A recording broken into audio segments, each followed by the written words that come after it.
नमस्कार, मैं हूं सफदर रिजवी। आप देख रहे हैं लाइव एक्सप्रेस चैनल। एक अहम खबर पेश करूं इससे पहले आपसे गुजारिश है कि इस चैनल को सब्सक्राइब करें, लाइक करें, शेयर करें और कमेंट करें। अब देखें खबर। संसद भवन में नेताओं ने किसानों के प्रति हमदर्दी जताई। बहुत से नेताओं ने सरकार को आड़े हाथों लिया और यहां तक कहा कि सरकार किसानों के प्रति जुल्म कर रही है, अत्याचार कर रही है और किसानों को दुश्मन समझ रही है।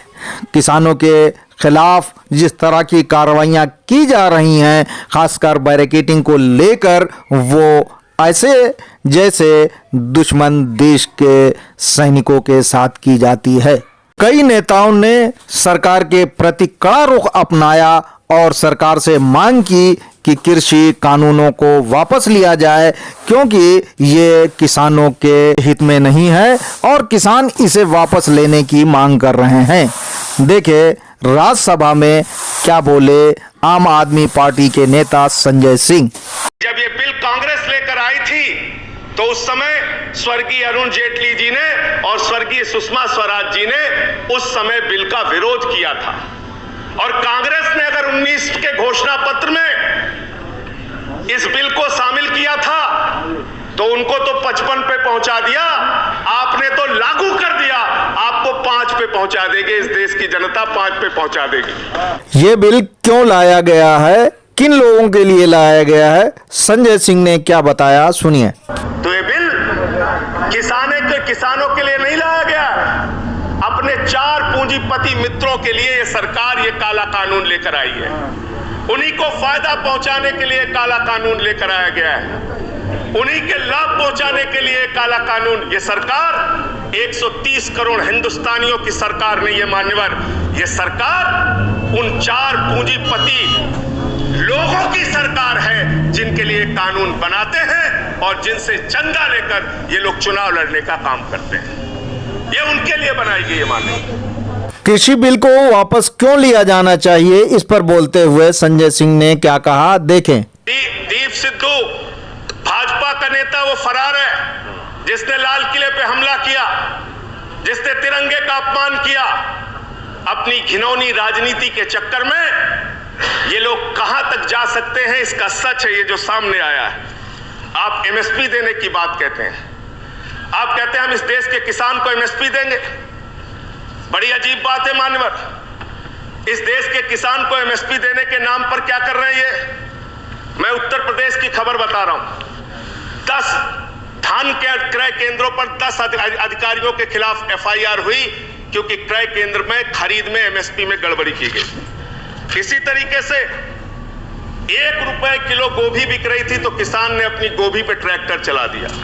उत्तर प्रदेश की खबर।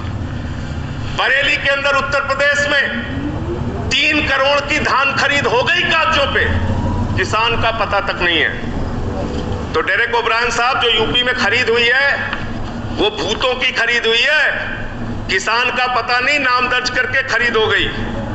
4 साल में गन्ना किसानों पे मात्र 10 रुपए इन्होंने बढ़ाया है उत्तर प्रदेश के अंदर, मात्र 10 रुपए मान्यवर। तो इसलिए ना आप एमएसपी देना चाहते हो, ना किसान को उसके फसल का दाम देना चाहते हो।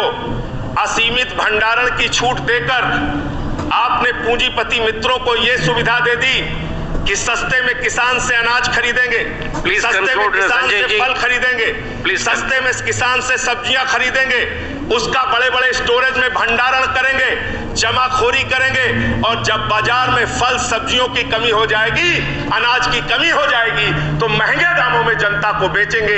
यानी आपने महंगाई को, जमाखोरी को, कालाबाजारी को इस बिल के माध्यम से लीगलाइज करने का, वैधता प्रदान करने का काम किया है। इस देश में महंगाई बढ़ाने का काम किया है, उसका रास्ता आपने खोला है। इसलिए भी ये बिल तीनों काला बिल वापस लिया जाना चाहिए। Thank you. राज्यसभा में समाजवादी पार्टी के नेता प्रोफेसर राम गोपाल यादव ने भी सरकार को आड़े हाथों लिया और कृषि कानूनों को किसानों के खिलाफ बताया और इसे जल्द से जल्द वापस लेने की मांग की। देखें उन्होंने किस अंदाज में क्या बात कही। अब मैं देख रहा हूं कि हमारे गाजीपुर बॉर्डर पर और टीकरी हो चाहे सिंगू बॉर्डर हो, सब पर सड़क खोदकर कंक्रीट की दीवारें बना दी गई हैं। उससे पहले कांटे लगाए गए हैं। मतलब जो हमारी पार्लियामेंट की सुरक्षा नहीं है, उससे ज्यादा जबरदस्त सुरक्षा की गई। तो ये क्या हमला करने आ रहे दिल्ली पर? और बार बार हमारे राष्ट्रपति के अभिभाषण में भी इस बात की चर्चा करवा दी आपने। राष्ट्रपति को आप जानते हैं कि राष्ट्रपति तो वही कहेंगे जो आप लिखेंगे। उससे न एक लाइन इधर कह सकते हैं, न एक लाइन उधर कह सकते हैं। वो अगर अपने मन की बात कहना चाहें तब भी नहीं कह सकते। अब किसान अपनी मन की बात कहना चाहता है, इसलिए आया, क्योंकि वो अगर टेलीविजन और रेडियो पे उसकी बात आ नहीं सकती, इसलिए बैठा इसलिए है कि वो अपनी मन की बात आपको सुनाने आया है। आप तो अपनी बात सुना देते हैं सबको, कोई दिक्कत नहीं। तो जब और प्रश्न उठता ये है कि आया क्यों है? मेरा ये सवाल है कि आप कहते हैं कि किसानों के लिए कानून लाए, किसानों के लिए कानून लाए, किसान कहते हैं कि हमारे लिए कानून ठीक नहीं। जब उनके लिए ठीक नहीं, जिनके लिए लाए हो, तो आप क्यों जबरदस्ती उनके ऊपर लाद रहे हो कानून? रामगोपाल यादव ने सरकार से पूछा कि क्या किसान दिल्ली पर हमला करने के लिए आ रहे थे जो इस तरह की सुरक्षा लगाई गई है। देखें, सरकार ऐसी निर्दयी हो गई है, ऐसी बेरहम हो गई है कि उसके ऊपर कोई असर ही नहीं हो रहा है, कोई असर नहीं हो रहा है। आप ये बताइए कि अगर आप उनको 1.5 साल तक होल्ड करने के लिए, रोकने के लिए राजी हो जाते हैं, तो इसमें क्या दिक्कत है कि उन तीनों बिलों को विथड्रॉ करके इस सेशन में रिपील कीजिए उस एक्ट को, और नए बिल ले आइए, उनको स्टैंडिंग कमेटी को भेज दीजिए और उसके बाद नए बिल पास कर दीजिए। अगर पहले भी आपने विपक्षी मांग मान ली होती कि स्टैंडिंग कमेटी को भेज दी जाए, तो ये संकट नहीं आता। अब मैं देख रहा हूं कि हमारे गाजीपुर बॉर्डर पर और टीकरी हो चाहे सिंगू बॉर्डर हो, सब पर सड़क खोदकर कंक्रीट की दीवारें बना दी गई हैं। उससे पहले कांटे लगाए गए हैं।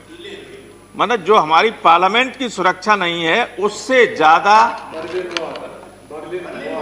जबरदस्त सुरक्षा की गई। पाकिस्तान बॉर्डर पर भी ऐसा नहीं है, मैंने तो वो बॉर्डर भी देखी, वहां भी इस तरह का नहीं है। तो ये क्या हमला करने आ रहे दिल्ली पर?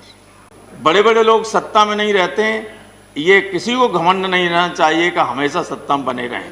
इसलिए लोगों की बात सुनिए। लोकतंत्र है, देश की बड़ी आबादी वो है, बैठे हुए हैं लोग, उनको मनाइए। वे आपको मना रहे हैं, ये समझिए एहसान कर रहे हैं आप पे। आप उनसे कहिए आप जाइए, हम ये विथड्रॉ करेंगे बिल और नए बिल लाएंगे, जिसमें उनसे भी पूछा जाएगा, उनके संगठनों से पूछा जाएगा और उसके हिसाब से संशोधित कानून लाए जाएंगे। आपसे गुजारिश है कि इस चैनल को सब्सक्राइब करें, लाइक करें, शेयर करें और कमेंट करें।